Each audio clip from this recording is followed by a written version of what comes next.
Powder form में ही है यष्टि मधु। यष्टि मधु को हम सब जानते हैं, जिसको मुलेठी भी कहा जाता है।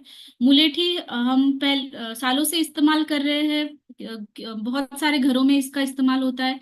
जैसे मुलेठी का चूर्ण हम हनी के साथ मिला करके सर्दी खांसी में इस्तेमाल करते हैं। तो इसको मुलेठी या फिर ज्येष्ठ मध कहा जाता है मराठी में। ये मधुर रस का है। इसका मधुर रस है और तिक्त रस भी इसके अंदर है। इसके वजह से ये पित्त दोष है शरीर के अंदर, उसके ऊपर बहुत अच्छा काम करेगा।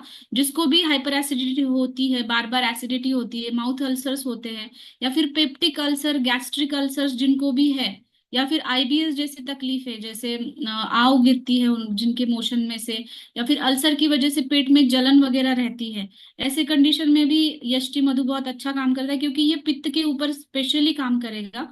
और कफ को भी ये कम करता है। जैसे अगर आप सर रेस्पिरेटरी सिस्टम को एक इम्यूनिटी देने का काम करता है यष्टि मधु। सर्दी खांसी अगर हो रही है तो आप हनी के साथ ले सकते हैं, या फिर मिश्री के साथ मिला करके, या फिर ये पाउडर आप डायरेक्टली ले सकते हैं। ये पाउडर का टेस्ट भी बहुत अच्छा है। और यष्टि मधु आप बच्चों में भी इस्तेमाल कर सकते हैं। आयुर्वेद में यष्टि मधु के बारे में ऐसा कहा है कि ये आंखों के लिए बहुत अच्छी है। जैसे डायबिटीज में आप देखते हो कि आंखों में उसका प्रभाव आ जाता है, या फिर विजन लॉस होता है, या फिर बट ये आंखों की हेल्थ अच्छी रखने के लिए भी इस्तेमाल होता है। और ये स्वरीय कहा गया है। स्वरीय मतलब आपका स्वर जो है, आपकी आवाज अगर गले में खराश हो रही है, या फिर आवाज किसी, कोई ट्रेनर्स होते हैं, कोई टीचिंग प्रोफेशन में होते हैं, या फिर सिंगर्स होते हैं, उनको ज्यादा वोकल कॉर्ड की ज्यादा एक्सर्शन होता है। ऐसे कंडीशन में भी आप स्वरीय करके इसका इस्तेमाल कर सकते हैं आवाज अच्छी बनाने के लिए। और ये एंटीऑक्सीडेंट रिच है, इसीलिए ये हमारी इम्यूनिटी को भी बहुत अच्छे से बढ़ाता है। थ्रोट डिसऑर्डर्स है, और ये हमारे इसको हम एक्सटर्नली अप्लाई भी कर सकते हैं। स्किन का लेप, जैसे हमारे पास मंजिष्ठा है, मंजिष्ठा के साथ में अगर आप इसको अप्लाई करते हो चंदन इसमें मिला करके, तो पिंपल्स एक्ने जो भी हो रहे, या फिर डार्क जो ब्लैक सर्कल्स होते हैं, या फिर स्किन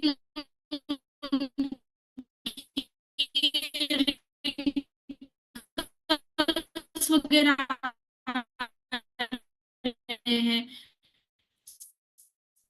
स्किन कॉम्प्लेक्शन अच्छा बनाने के लिए भी आप इसका एज ए लेप करके इस्तेमाल कर सकते हैं।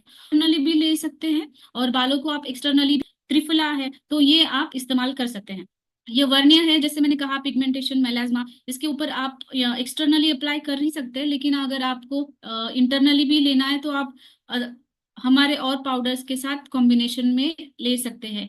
ये कंडुग्न माना गया है आयुर्वेद में। कंडुग्न का मतलब होता है कि जहाँ पे भी इचिंग हो रही है, स्किन डिसीजेस में, बहुत सारी स्किन डिसीजेस में हमें इचिंग की सिम्टम दिखाई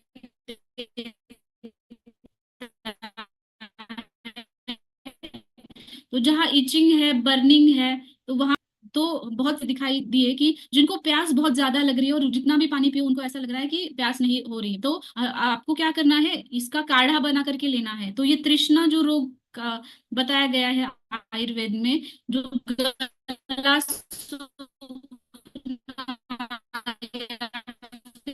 प्यास बार बार लगना, ऐसे कंडीशन में इसका काढ़ा बहुत अच्छा काम करेगा। और मेनली अभी जो काढ़ा बहुत अच्छा काम करता है, अगर गले में खराश है या फिर आपको माउथ अल्सर्स है, तो इसका आप काढ़े का गार्गल भी कर सकते हैं। तो इसका आप ल्यूकवार्म वाटर के साथ आप इसका इस्तेमाल करें, या फिर कोई और पाउडर के साथ कंबाइन करके भी इस्तेमाल कर सकते हैं।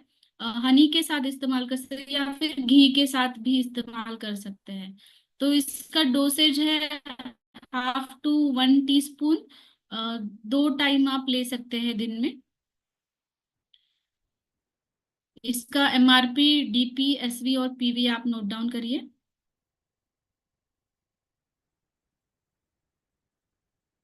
Thank you so much.